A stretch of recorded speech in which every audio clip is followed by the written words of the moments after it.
பூத்த பாரிஜாத மலரின் நறுமணம் கலந்த திருப்பார்கடலின் மத்தியில் நவரத்ன மணிகள் பதித்த பொன் வண்ண மணிமண்டபம் எழிலோடு காணப்படுகிறது. அம்மண்டபத்துள் பேரொளிமிக்க ஆதிசேஷன் என்னும் அம்சதூலிகை பாயிலில் அனந்த கோடி சூரிய பிரகாசத்தோடு கூடிய பிரசன்ன வதனத்துடனும் கருணை அமிர்தம் பொழியும் தாமரை கண்களுடனும் சேவை சாதிக்கும் ஸ்ரீமன் நாராயணன் திருப்பள்ளி கொண்டிருந்தார். திருமாலின் திருநெற்றியில் கஸ்தூரி திலகமும் பொன் திருமேனியிலே கலபசந்தனமும் அணியுற பிரகாசித்தன. பிரகாசம் பொருந்திய கௌஸ்துபமணியும் முத்துமணி மாலைகளும் அணிய பெற்றிருந்த மணிபார்பின் வலப்பக்கம் ஸ்ரீவத்சம மற்றும் திருக்கரங்களில் சுதர்சனம், பஞ்சச சந்நியம், கௌமோதகி, சாரங்கம் ஆகிய பஞ்ச ஆயுதங்களும் ஒளியுற பொலிவுற்றன. இப்பேற்பட்ட அலங்கார வைபவம் பொங்க எடுத்த அவதார வைபவத்தின் காரணமாக மகாவிஷ்ணு சிந்தனை வசப்பட்டார். அத்தேவனின் திருமுகத்தில் திடீரென்று ஒரு பேரொளி பிரகாசம். அன்று ஒரு நாள் பரமேஸ்வரன் நெற்றிக் கண்களிலிருந்து தீப்பொறிகள் தோன்றினாற்போல் இன்று திருமாலின் திருநேந்திரங்கள் இரண்டிலும் இருந்து இரு அழகு கன்னியர் அவதரித்தனர். அவர்கள் இருவரும் வண்ண நிலா வடிவம் கொண்ட பேரழகின் பிறப்பிடமாக காட்சியளித்தனர். அவர்கள் திருமாலை நமஸ்கரித்து பணிவன்போடு நின்றனர். திருமால் அப்பெண்களுக்கு முறையே அமிர்தவல்லி, சௌந்தர்யவல்லி என்று நாமகரணம் பண்ணினார். சகல கல்யாண குணங்களும் நிரம்பியவர்களும் வனப்புடன் கூடிய தேக சௌந்தரியத்தை கொண்டவர்களும் ஈடு இணையில்லாத அழகிய முக லாவண்யத்தையும் கொண்டவர்களுமாக விளங்கினர்.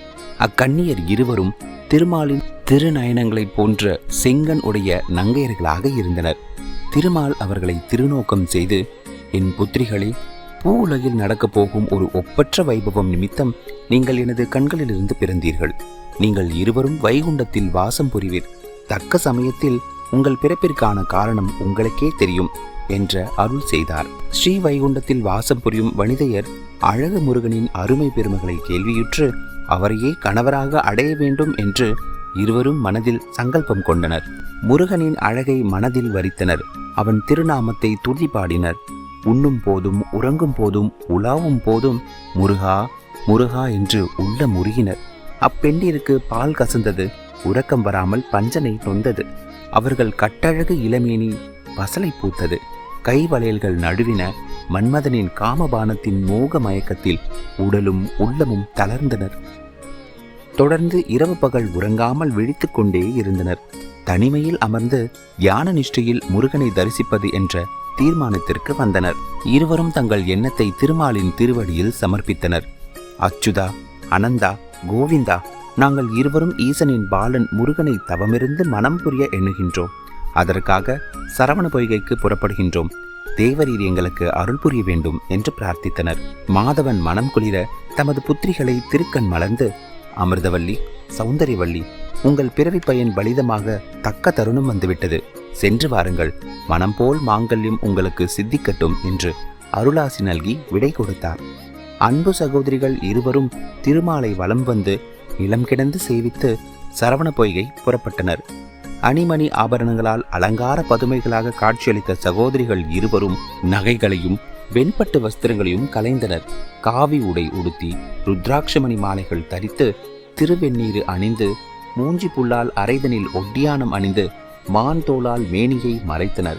மரவுரி உத்திரியங்கள் தரித்து கொண்டு சரவண பொய்கையிலுள்ள நாணல் காட்டின் நடுவே அமர்ந்து முருகப்பெருமானின் ஷடாக்ஷர மகா மந்திரத்தை பக்தி சிரத்தையோடு இரவும் பகலும் ஜபிக்க தொடங்கினர். அன்ன ஆகாரங்களை வெறுத்து அருந்தவம் இயற்றும் சகோதரிகள் காற்றை மட்டுமே சுவாசித்து உக்கிரமான தவத்தை தொடங்கினர். கந்தபுரியில் திருவிளையாடல்களை நடத்தி கொண்டிருக்கும் முருகப்பெருமான் சகோதரிகள் முன்னால் மலர்ந்த முகத்துடன் பிரத்யட்சமானார். அழகன் முருகனை கண்டதும் தேவலோக சகோதரிகள் மெய்யுருகினர். உடல் புலகம் போர்த்தது. முருகனை அணைத்து மகிழ அவர்கள் கரங்கள் துடித்தன. முருகனை சுற்றி வலம் வந்து இருவரும் வலமும் இடமுமாக நாணி கோணி நின்றனர்.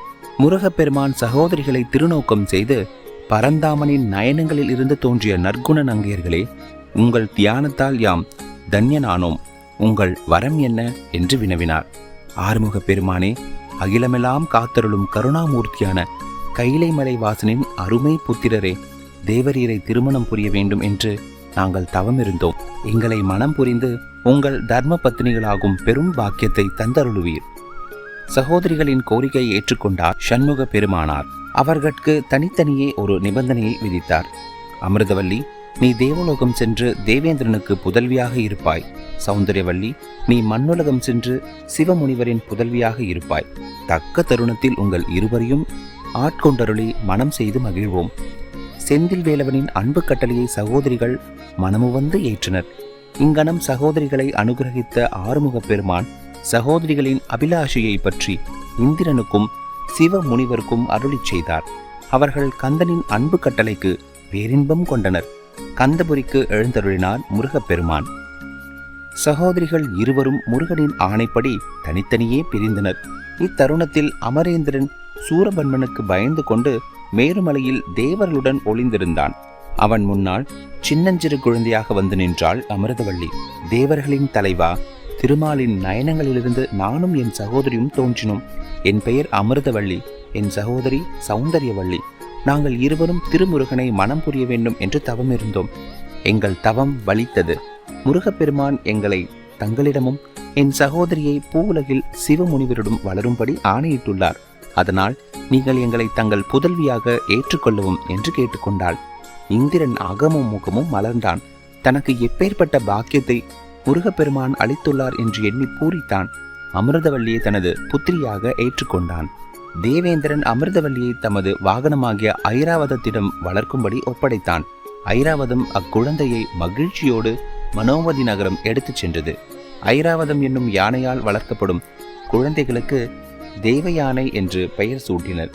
தேவயானை முருகப்பெருமானை சிந்தையிலே கொண்டு வளர்ந்து வளரலானார். அமிர்தவல்லியை போல் சௌந்தர்யவல்லியும் முருகன் அருளால் தொண்டை நன்னாட்டிலுள்ள வள்ளிமலையில் தவம் செய்து கொண்டிருந்த சிவமுனிவரின் புத்திரியாக வள்ளி என்னும் திருநாம வைபவத்துடன் வளர்ந்து வந்தாள்.